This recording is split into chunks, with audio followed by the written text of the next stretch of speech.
Deseo que quienes nos escuchan tengan un día y una semana llenos de la bendición divina. Sí, ¿qué tal? Un saludo para todos. Y bueno, hoy tenemos una exploración a fondo que la verdad me tiene muy intrigada. Vamos a meternos en un tema que a primera vista, Puede asustar un poco. totalmente.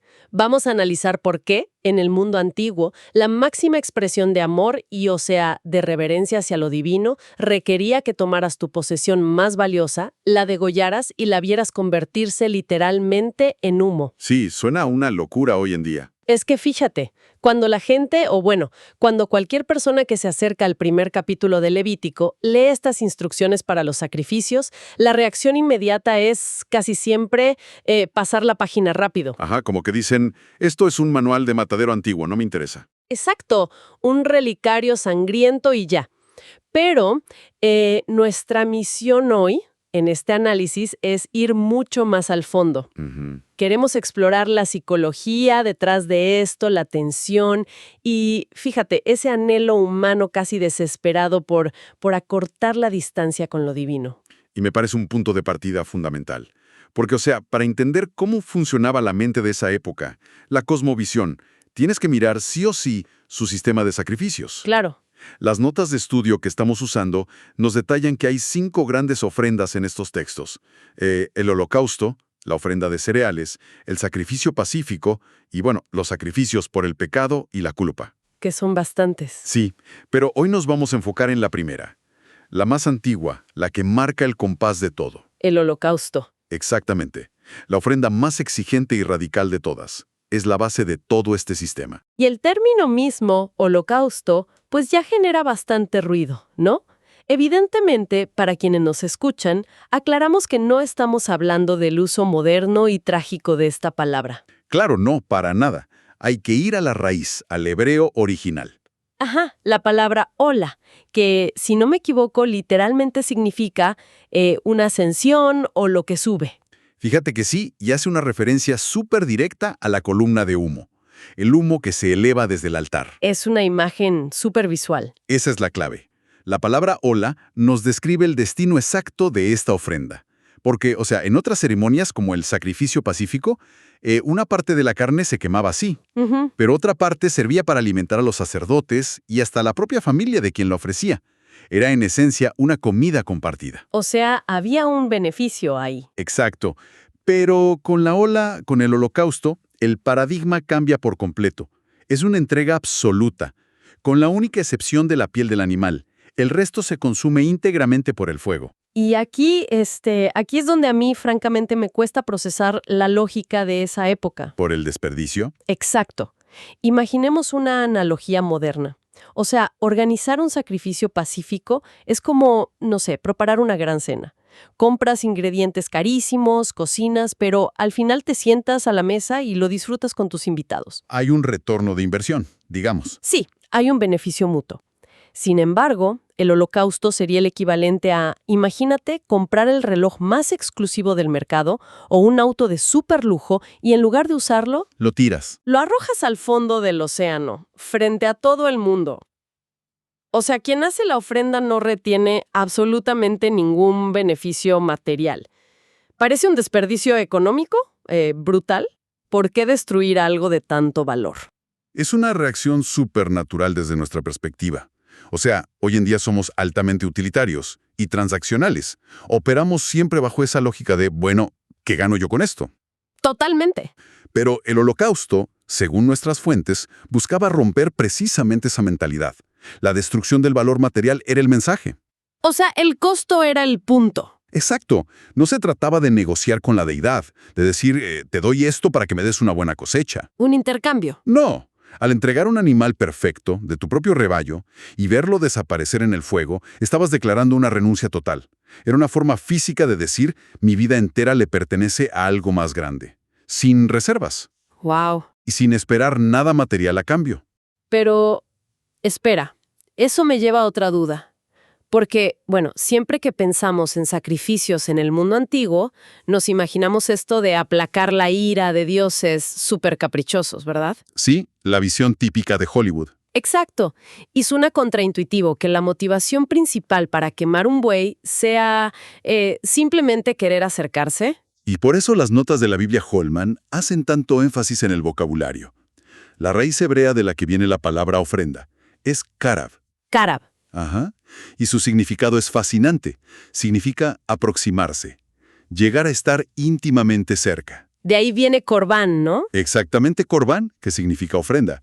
Entonces, el propósito primordial no era, pues, un trámite burocrático para evitar que un rayo te partiera. Claro. Era el medio diseñado para que el ser humano, que es falible, pudiera cruzar esa frontera hacia un espacio de santidad absoluta, sin ser consumido. El karab era la herramienta para cortar esa distancia. O sea que el objetivo final era literalmente la proximidad. Sí, la relación. Pero vaya que el mecanismo para lograr esa proximidad era, bueno, visceral. Hay un paso en el ritual que, la primera vez que lo leí, me pareció casi perturbador. ¿Te refieres a la imposición de manos? Sí, exacto. Las instrucciones dicen que la persona que lleva el animal debe presionar su mano firmemente sobre la cabeza de la criatura. O sea, visualicemos ese momento un segundo. Es fuerte. No es como hacer una transferencia anónima por internet a una caridad. Es estar de pie ahí, en el patio, sintiendo la respiración agitada del animal, tocando su pelaje, seguramente cruzando miradas con él. Hay un contacto físico súper directo con una vida que está a punto de terminar por tu culpa. ¿Por qué era indispensable este nivel de involucramiento? Porque sin esa conexión física, el sacrificio pierde todo su peso moral. Esa imposición de manos, fíjate, no era una palmadita en la cabeza.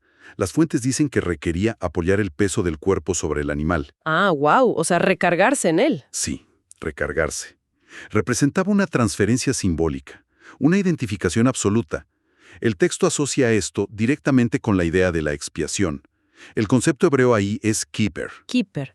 Yo entiendo que keeper tiene, digamos, esta connotación de cubrir o remover una deuda, ¿cierto? Sí, implica cubrir o limpiar esa culpa. Apaciguar la tensión de la ruptura moral. Al presionar las manos, la persona internalizaba una sustitución. Ya. Estaba declarando, esta criatura toma mi lugar. Su perfección me cubre y las consecuencias de mis fallas recaen sobre ella. Es el reconocimiento más crudo del costo de reparar una relación. Exacto. Una vida inocente se entregaba para que la existencia humana frente a lo divino pudiera, pues, continuar. Es una sustitución brutal, la verdad. Y esa inmediatez nos lleva al siguiente paso, que a mí me rompe un poco la imagen mental que tenía de la religión antigua. ¿Ah, sí? ¿Cuál imagen? Pues uno normalmente asume que la casta de los sacerdotes operaba como una especie de carnicería sagrada profesional. Claro, que ellos hacían todo. Ajá, te imaginas a la gente dejando sus ofrendas en la puerta, lavándose las manos, y los sacerdotes haciendo el trabajo sucio. Pero el texto dice algo muy distinto. Sí, cambia por completo la jugada. Dice que es el propio individuo común y corriente el que llevó el animal quien debe hacer el corte fatal frente a la tienda del encuentro. El ofertante lo mata, no el sacerdote. Así es. Y eso subraya esto que hablábamos, del costo psicológico. No se permitía, tercerizar la redención. ¡Wow! ¡Qué frase! Tercerizar la redención. Es que es eso, no podías desentenderte del peso de tus acciones pagándole a un experto. Tú mismo tenías que tomar el cuchillo. Te volvía protagonista activo de tu propia necesidad de expiación. Y evitaba que fuera un simple trámite rutinario. Totalmente. Pero entonces, si el ciudadano común hace la acción drástica, ¿qué papel jugaban los sacerdotes? Se los dejaban sin trabajo, casi. No, para nada. Los sacerdotes entraban en escena en el momento de mayor carga teológica, el manejo de la sangre. Ah, claro, la sangre. Las instrucciones son súper específicas. Ellos tomaban la sangre y la rociaban alrededor del altar, porque en esa cosmovisión, la sangre no es, pues, solo un fluido biológico, representa la esencia de la vida misma. Y la vida le pertenece a Dios. Exclusiva y absolutamente al Creador, sí. De ahí viene esta prohibición tan estricta en otros textos de consumirla, me imagino. Exactamente. Como es la vida misma, no podías comerla, ni tratarla como basura. Tenía que ser devuelta a su origen. Los sacerdotes la rociaban en el altar porque el altar era el portal simbólico entre el cielo y la tierra. La evidencia tangible de la sustitución. Así es. Hay algo que me parece fascinante aquí, y es la tensión entre esa violencia del acto y el orden extremo que le sigue. O sea, después del caos del degüello y la sangre, hay una precisión casi quirúrgica. Sí, las instrucciones son súper metódicas. El animal debe ser desollado, cortado en pedazos meticulosos y acomodado de una forma específica. Pero hay un paso que, sinceramente, a mí me parece casi absurdo. A ver, ¿cuál? El texto exige lavar con agua las entrañas y las piernas del animal antes de ponerlas en el fuego. O sea, si el altar es un horno gigante que va a incinerar todo a temperaturas altísimas... Hasta dejar solo cenizas. Exacto. Lavar los órganos internos parece un nivel de burocracia divina sin sentido. ¿Qué importa un poco de lodo si igual se va a quemar todo? Es una objeción súper válida. O sea, si vemos el altar como un basurero o un incinerador, lavar la leña o la carne no tiene lógica. Pero el altar no era un basurero. ¿Entonces qué era? Era la mesa de la presencia divina. El fuego no estaba ahí para destruir residuos, sino para transformar y recibir una ofrenda perfecta. El lavado de las patas y las entrañas, que obviamente estaban en contacto con lodo y desechos del propio animal. Claro, lo más sucio. Ajá. Ese lavado era un mecanismo de pureza extrema. Como una purificación de lo invisible. Exacto. O más bien, era la garantía de que absolutamente nada impuro se mezclara con lo sagrado. Recuerda que el holocausto es el regalo absoluto. Si vas a entregar algo que simboliza la totalidad de tu ser, pues no puedes presentar algo que lleva la inmundicia del camino. Tienes razón. Aseguraba que fuera un alimento inmaculado al subir en el humo. Exactamente. Pero este nivel de detalle me lleva al elefante en la habitación. La economía. Sí, la economía de todo esto. Si repasamos los requisitos, o sea, conseguir un buey macho, joven, totalmente libre de defectos, transportarlo, hacer todo el ritual. Es un despliegue de riqueza enorme. Sí, carísimo. En ese contexto agrícola, un toro era como un tractor moderno, el motor productivo de la familia. Si acercarse a Dios requería semejante pérdida económica, parece un sistema diseñado solo para la élite. Ujú. Como si la redención tuviera un precio que, no sé, la inmensa mayoría de los campesinos simplemente no podía pagar. Y si el texto terminara ahí, te daría toda la razón. Parecería una religión exclusiva para ricos. Pero la arquitectura de estos capítulos revela una sensibilidad profunda hacia la desigualdad. Porque hay más opciones, ¿no? Exacto. El sistema operaba bajo un principio de equidad. No exigía lo imposible. Sí, yo noté que hay 3 niveles distintos. Comienza con el ganado mayor, los bueyes, que era el máximo valor.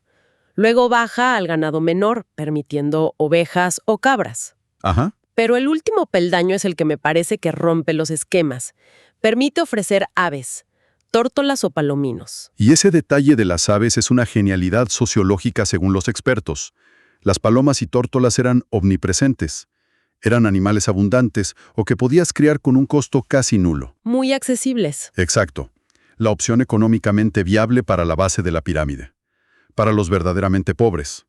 Al incluir las aves, la estructura aseguraba que el acceso a lo divino no estuviera privatizado. Wow. Nadie quedaba excluido del Karab por culpa de su saldo bancario. Pero fíjate que lo que más me llama la atención no es solo que se permitieran las aves, sino el nivel de cuidado microscópico que se les aplicaba. Sí, las instrucciones son igual de rigurosas. O incluso más complejas por el tamañito del animal. Aquí sí interviene el sacerdote directamente para el proceso. Le torcía el cuello sin decapitarla del todo, exprimía la poquita sangre contra la pared, y luego hay una directriz rarísima. Debía arrancar el buche con las plumas y arrojarlo junto al altar hacia el lado este, en el lugar de las cenizas. ¿Por qué tanta insistencia en la ubicación exacta de las plumas de un pájaro tan chiquito? Ese detalle geográfico del lado este es fascinante. A ver, el buche del ave es donde se almacena la comida antes de digerirse. Ah, o sea, es el equivalente a las entrañas sucias del buey. Exactamente. Y como no podías lavar el interior de un ave tan pequeña, simplemente se removía por completo para mantener la pureza. ¿Y por qué al este? Porque en la disposición del tabernáculo, ir hacia el oeste te llevaba al lugar santísimo. Hacia la presencia de Dios. Ajá. Él representaba la dirección opuesta, la salida al exterior.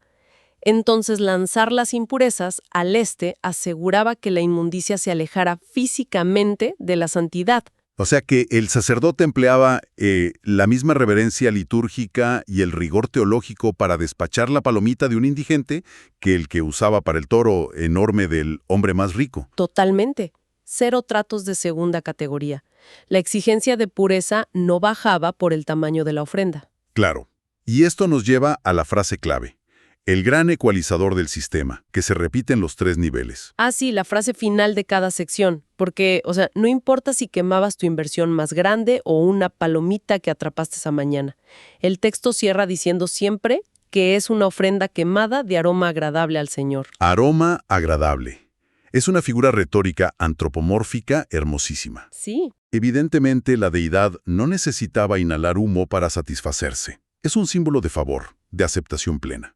Y lo verdaderamente revolucionario es que esa validación divina no fluctuaba con el valor de mercado. Es difícil de asimilar en nuestro mundo, ¿eh? Significa que los 1000 kilos de carne de un toro no producían un mejor aroma que los 100 gramos de una paloma. Así es, porque el valor del holocausto nunca estuvo en la cantidad de proteínas quemadas. Claro. El verdadero aroma agradable era la postura del corazón, la intención genuina de acercarse y la disposición a entregarlo todo según las capacidades de cada uno. La viuda con su paloma demostraba el mismo nivel de renuncia que el terrateniente con su novillo. La aceptación era idéntica porque la entrega personal era igualmente total. Exacto. Es una arquitectura moral muy profunda para, estar escondida en un manual de matadero, como decíamos al principio. Queda claro que este texto está muy lejos de ser un relicario árido. Sí. Al final funciona como un mapa teológico súper detallado. Nos enseña que el acercamiento a lo divino, ese famoso karab, exigía reconocer la impureza propia. Demandaba un sustituto, un costo personal genuino. Pero a la vez revela un sistema lleno de gracia, estructurado para que la reconciliación estuviera al alcance de cualquier ser humano sin importar su estatus. Lo cual, fíjate, nos deja con una reflexión ineludible para quienes nos escuchan. A ver. Si en aquel entonces el anhelo fundamental de redención, de sentirse aceptado, requería un acto físico tan visceral, una sustitución tan costosa y la entrega de algo vivo, vale la pena preguntarnos cómo canalizamos esa necesidad hoy. Es una gran pregunta. ¿Cómo manejamos hoy la carga de la culpa y ese deseo íntimo de redención total en una época donde la idea del sacrificio personal parece tan extraña y ya no tenemos un altar humeante frente a nosotros? Es para pensarlo profundamente. Que Dios bendiga a todos los oyentes.